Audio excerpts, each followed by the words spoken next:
My name is Marie Sinatra, the CEO of Sinatra Solutions, a coaching, consulting, and training firm that partners with you to catapult you to the next level in whatever it is that you're up to. Whether you're an individual that wants to sharpen your skills professionally, maybe it's leadership development, maybe you're the owner of a business and you have employees that you have to manage, maybe you're a manager, we can do that together. And if you're a business or an organization and you want to create those peaceful working atmospheres where your employees can work together as a team, we can do that with diversity training and conflict resolution and soft skill training. We can do it. We can partner together to get you where you want to be. Hi, I'm Ava Sammarco, the Practical Nurse. I enjoy bringing you current and up-to-date health information for today's changing world. And I do this by hosting Health Focus. And I host Health Matters. And we collaborate to bring you focus on health matters. So before we get started, we want to thank some of our sponsors. We want to thank Mattress and More, where Maddie Mattress is educating us in a variety of ways on how to get a restful sleep. You could never believe there's so much information when you're looking for a new mattress. If you have problems getting a good night's sleep, maybe you have some injuries like I did, knowing all the different details about those mattresses is so important, and he's doing such a fine job in educating the community. Go right to sleep. Yeah. Also, we'd like to thank Western New York Imaging Associates, Dr. Frank Mascaro, providing state-of-the-art imaging equipment to assist you in your time of need. With many locations throughout Western New York, Kenton MRI, Lockport MRI, and Western New York MRI, downtown Buffalo, and his equipment in several other facilities throughout Western New York. Yeah. You'd be surprised. Yeah, you would be. He's like all over. Wow. Yep. Great. And we want to thank Joe DeMarco from Wings Flights of Hope, where his volunteer pilots are flying sick children and people all over the United States in their time of need, whether it's a transplant service or, somebody gets that call in the middle of the night. God knows if you had to call the airlines, you'd pay a fortune. They have volunteer pilots that stay on call waiting for you to call them. So without any further ado, you want to tell them about making sure they got those pens and papers. Pens and papers. So Let's you take go. lots of Yep. notes and let's That's get right. started. You may consider today's program somewhat controversial, but I'm inviting you today to take off that judgment hat. I'm interviewing Ronald Fino, who wrote The Triangle Exit. And this is a man who I have been following for the last couple of months, been Googling him. I invite you to Google, because either you know him, and if you don't know him, you're gonna know him. And I've been listening to his story. I have been to many book signings to hear him speak right from his heart. And I want to tell you that I have been so moved by this man's courage. This is a man who stood up for the underdog. This is a man who, despite the danger he put his own self in, stood up for injustice. And I'm just wondering today, those of you who are watching, my hope is that you will be inspired, because I wonder, what would you do, or what do you do if you see injustices occurring? Are you one of the people who help to make injustices occur?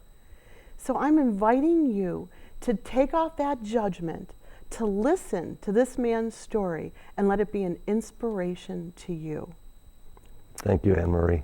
Thank you, Mr. Fino, for being here today and sharing your story. And I meant that with my whole heart and soul. Well, that's so nice. Thank you. I know the people that we were talking earlier in the green room, and I said people will either or already have love you or hate you. But I'm glad that you're still here, and I have a great deal of respect for what you did, for what you believe was right. Well, thanks, Anne-Marie. I don't know where it's first started, but as a child, I grew up on the Fruit Belt, and my father was in jail. And there was a black gentleman by the name of Marshall Miles who would take care of me and my family. He took me to the YMCA that's in fact around the corner from here on Wow. Ferry Street. Wow. And we became very dear friends, and he became a mentor to me.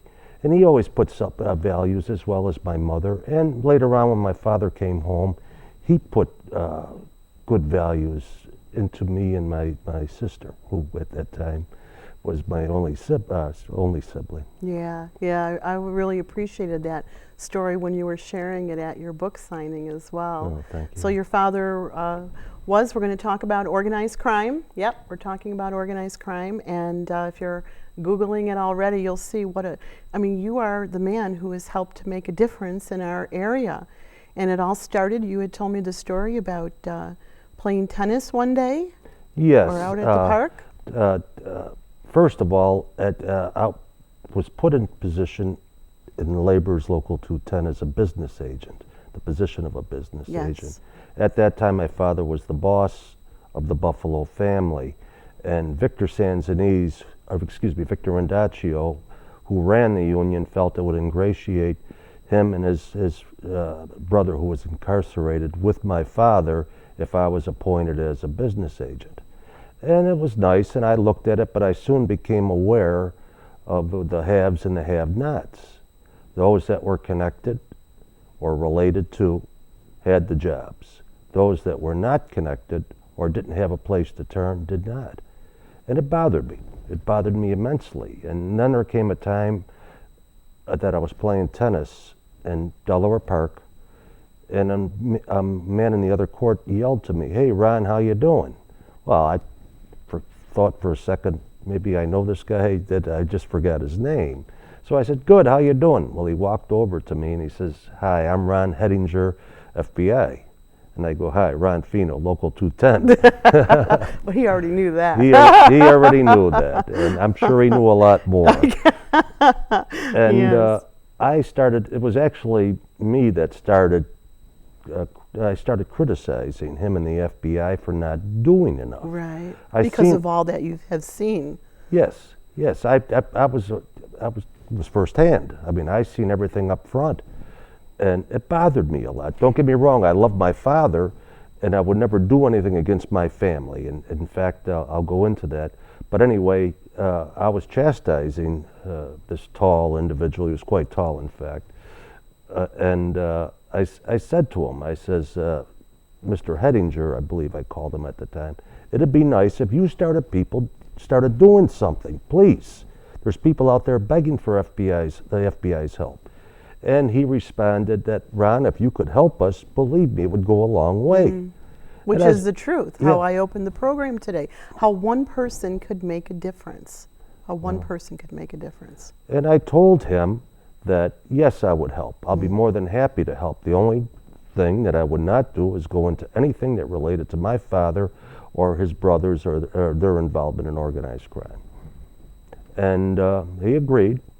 And then I started on a road, down the long, painful road at times, of cooperating. And even though people call me an informant, I don't really know what to call myself. The reason I say that is because the word informant has become so synonymous Yes. with somebody making a deal, Right. cutting right, a deal to right. get out of jail. Well, And that that's was not what you did. I remember reading that, and I don't know if it was in your book or one of the articles. Yeah. You make the distinction between being an informant and being someone who's doing this because you care. You care about people, you care about the community, you care about the things that you've seen. yes, that's true. I mean, I do care. I really do. I mean, these aren't words. It's bothered me all my life. And as an example, I seen a Polish worker come up to me one time outside the Union Hall, and he was crying. And he said, "Dear Mr. Fino, with a Polish accent, please, please, please, I need a job. I can't even buy it." And he started crying. "I cannot even buy a dress for my daughter's graduation." Well, you know, that anybody would feel, I would think, I hope anyway. I was devastated by all this. And I wasn't responsible for the jobs at Local 210. They had to go, they were controlled by the mafia. But I went in the hall anyway. And the secretary was sitting there, and I said, "We have any slips?" She says, "Yeah, we have these too." I says, "Give me one." And she told me, "No, we cannot do that. That job is going to somebody's who knows, a relative or a mob associate, and you can't touch them, Ron. I took the slip and I went out to outside the hall to where the Polish worker was waiting. I says, here, I says, you have a job. And of course, no sooner than that, maybe 15, 20 minutes after that, some of the wise guys walked in the union hall and started really tearing into me. How dare you do that? That job was designated for so-and-so, and this is not, then I said, this is, this is their union. And he says, it's not their union, it's our union. That kind of attitude. I mean, they're tough people. Yeah, yeah. It's not like that they're this easygoing group. They're tough. I mean, in many cases, they'd sooner kill you. At least back then, they would. And tell us a little bit more about, because I know when you've been out doing your book signings, two people have said, well, why aren't you afraid of your life right now? And people need to know that this started years and years and years ago, and all the years that you were cooperating to help to uncover this. This wasn't something that was, you just went and did one thing. Your whole life was on the line for quite a few years. Oh, yes. Yes. I started actually when I was 23 years old. And as a young man, I guess I believed in glory like everybody else, not for yourself, but for Americans in America. You believe in your country, you believe in the people, and you believe in basic principles, equality, things of that nature. And when I became a business manager, eventually a local 210, and that was a big chapter in my life because I ran against the mob. And even though I was required to bring certain mafia members in, which I didn't like, but there was a strong turnout of the Black, Irish, and Polish and American Indian communities for me. And we eventually won that election by 2-1. Wow. And many of Italians also. So Yes. they were there. Yeah. They would. Most of the Italians were aware of what was taking place, as were many other nationalities, and they wouldn't even talk to me. Wow. Because they were so afraid. And if something went wrong, of course, their family or they could be retaliated against. And I understood that, and I understand that today. And there were people who really supported you too. As I was reading some of the things online, there's so much. You could spend about a year just reading all that has been written about you from various publications from all over the world. Because, well, we'll even get there too. We don't want to leave out your stretch beyond Buffalo and beyond Western New York. But I was also, because you talk about so much about the resistance that you got, but you were also commended by many local officials as well, such as Jimmy Griffin, and who's the other gentleman I keep always... Well, George Arthur was a friend. Daniel Acker of the NAACP was a friend. Frank Messiah is a friend. I have many friends. I was very close. In fact, one time it was written about me that I was a peacemaker in the Buffalo News. Of course, I never considered myself a peacemaker. And many did not either. Yeah. But I can understand that title. I could understand that, because eventually in the big picture, in the long haul, that's what you were helping to create. Well, we were trying to bring the communities together to create more equality, create more jobs, better jobs. We even were trying to develop market recovery programs so that we could bring people in. Of course, the mafia was opposed, as were their relatives, to market recovery programs. One person told me, he came out and says emphatically, there is no way I'll have my family work for lesser wages and lesser conditions. I don't care, I'll never do that. Because we priced ourselves out of the market. We were at that time. And we wanted to recapture it, help save Buffalo. I mean, this was our city. We're trying to save it. We're trying to take the kids off the streets instead of going into drugs, creating work for them. Because once you have work and they have a future, they're not going to go to drugs. Exactly. And now they'll go out and get an education. And they'll stay in school. So it's unfortunate that we're caught in this dilemma that we're faced with today on education. Education a result of. It's a problem that we have to all work together on to keep our children in school, get them off of the streets, and the way to do it is with jobs. Right. And now you have a cycle because somebody's on drugs, they cannot get a job. Right. And it's terrible. I mean, it really is a travesty, because how do we take care of these people? So thus you're keeping them in crime by not helping them get out, and by not helping them get out of crime, by doing something right. Terrible. It must have been, I can't even imagine. You know, I'm out in the community a lot and I serve a lot in various capacities, and I get pushback from all different people at different times for the things I do. So I'm not someone who is ignorant to controversy. And I'm happy about that, proud about that. But I know sometimes I go home and I cry because it's so, sometimes it's hard to focus on the positive and the people who are encouraging you because you see the evil in others. I'm the same way. And I've been down times in my life. I had a fight one time with an organized crime strike force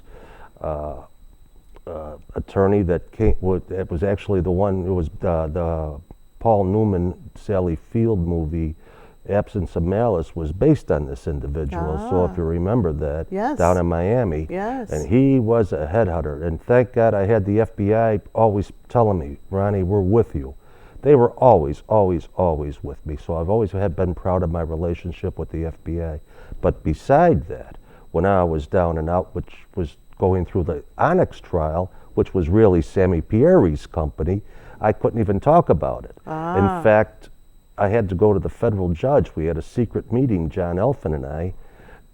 Yes, it was arranged by the FBI, and he wanted to know if I was cut out of the trial, would that be okay? I says, no, that would not be okay, because the flags would go up. They would know there was a reason behind it, and that's only going to get me killed. I said, no, I just have to weave my way through this and get through it, because otherwise the suspicion will be there.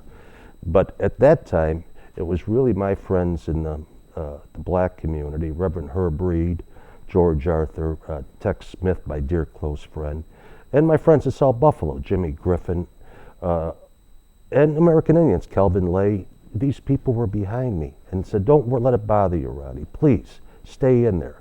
And thank God I had my friendship basis. Otherwise, I don't know if I could have. Oh, boy, do I understand that. Do I understand But they were that. there with me. And even Arthur Reed told me, you just hang strong. Wow. So, Wow. but others too. I mean, I had a lot of friendship. Gorski was very close to me, and I pardon calling him Dennis by his last name, but he was a dear friend.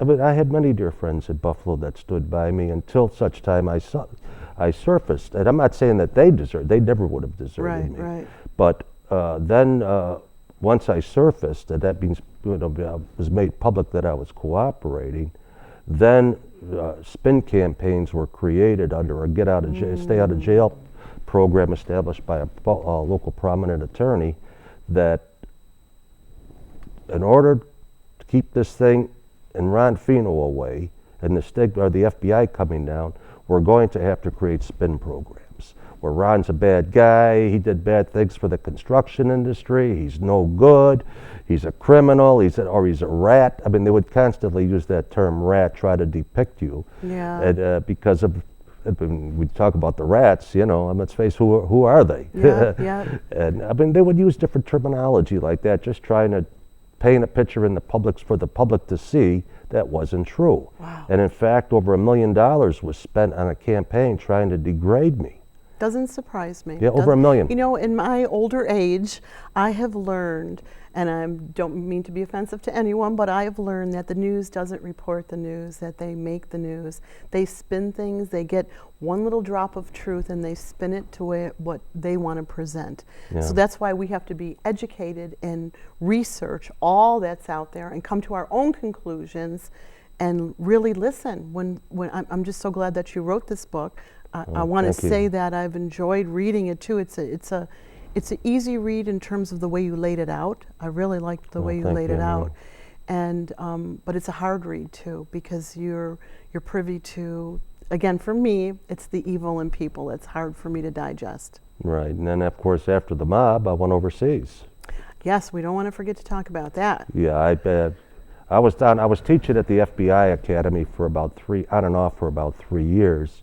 And one time my boss, Jim Moody, who was the section chief of the organized crime division, came up to me and says, Ron, you've been around too long. You're going back to work. And as a result, I went overseas. First of all, before that, I did work on the Labor's International Union cleanup, but that turned out to be a bad deal. It was not very valid. and I quit that. And then that's when I was down at Quantico teaching, and Jim Moody told me, "You're going to work." And that's when I started going overseas. And it started with the Russian mafia, in part because I spoke Russian, not as good as I do today, which is still not that good. But I speak Russian. I get by. And so I had to go over there, and we started infiltrating various Russian organized crime families, Bravata, and quite a few of them. And as a result, I became very close to the Russian administration under Putin. And I knew quite a lot of the players with him, and why, the various whats and whys of how Russia operates. Yes. Now, that was not my objective in any way, was to go after Russia for spies. I didn't do that. I would never get involved, or would, in fact, I was told to do just the opposite, that we have agreements with the Russians, so please, don't go violating those agreements. And report only on, Russian mafia activity, etc. And I did that, but as a result, I also ended up getting into illegal arms smuggling. Yep. I ended up in that, and found out some of the major players, sat down, ate dinner with them, been in their houses. Wow. I've been in their houses, Wow. two of the major players in the world. I think you must have a lot of angels wrapped all around you, keeping you safe. It's a miracle that you're still here. Yeah. Well, thanks. I mean, there's moments. You're not this fearless person that they sometimes the PR people, and at least with my book, and that try to portray me. Yeah. You have your fears. Only a stupid person does it. And they have a Right, saying right. in the CIA: if you're not paranoid, there's something wrong with you. Oh my goodness. I was involved in that spy swap also. A good friend of mine from the CIA was trying to make cooperate this Gennady Vasilenko, who was a former KGB colonel assigned to the American Embassy in the United States. And Gennady Vasilenko was trying to do the same with Jack Platt. Wow. They were trying to get each other to cooperate. Well, as a result, they became both liked to drink, so they became good drinking buddies. And then when Hansen, the FBI agents, the FBI supervisor, went south on us, started cooperating with the Russians, he said Gennady Vasilenko was cooperating with us. In reality, he was not.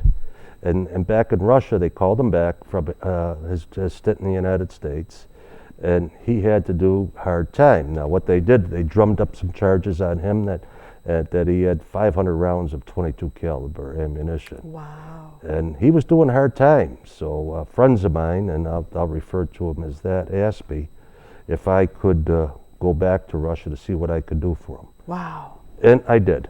I went back and I met with Alexander Orlov, who at that time was a deputy foreign minister, and we sat down, and Sasha is the nickname for Alexander, so I'd call him Sasha. And I told him, Sasha, he's not with us. I'm telling you the truth. I mean, don't underestimate the Russians. They're very highly educated people. Yeah. And their FSB, which they have in Russia today, and the KGB, which they have in Belarus, are very, very intelligent, well educated, much more than what we go through. They know what they're doing. They're not stupid. And so I'm telling them, Sasha, this is the truth. I mean, I'm telling you, he was not cooperating with us. You take my word for it, and you can take it to the bank. And he said he'll look into it. Well, what they did is they ended up transferring him to a community outside of Smolensk, where he could walk around and be free, and they had television there, and you had shashlik, shish kebab, which is shish kebab. You would have the various places to cook, and it was much better. In fact, they sent me a picture of him while he was over there on the banks of a river of Gennady, which was nice to see, at least that while we're working on getting him released, that he's living well. Yes. Well, then he gets caught with a cell phone. Well, that's it for Gennady. They're shipping him back to hard time.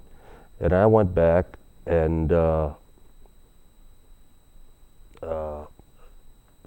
talked to the Russians, and they told me that they went. Well, in fact, they didn't talk. They didn't even tell me anything. They wouldn't talk to me. Wow. Yeah, apologies. Ronnie, I have to tell you that the time is just flying by. There is so much. We didn't get into Al Qaeda. We didn't get into how I now see you as a green person because of Love Canal and what you saw and helped to uncover inside of that. There is so much in your book that we haven't even gotten into. So how could we get your life into 26 minutes? No. How can we do that? You absolutely have to come back again. But I'm going to ask you, is there anything else that you just want to touch on in this last couple of minutes that we have to make sure that you get a chance to be heard today? No, just that this is my community. Even though I don't live here anymore, it's still my community. And as I drive around, I'd like to see us somehow find a way to create jobs. Find a way. We just can't, the city cannot exist with these poor children on the streets. We have to help them. That's really the truth. I'm not quite sure that we're any further ahead than we were before. People are courageous. Some of you are courageous, trying to make a difference.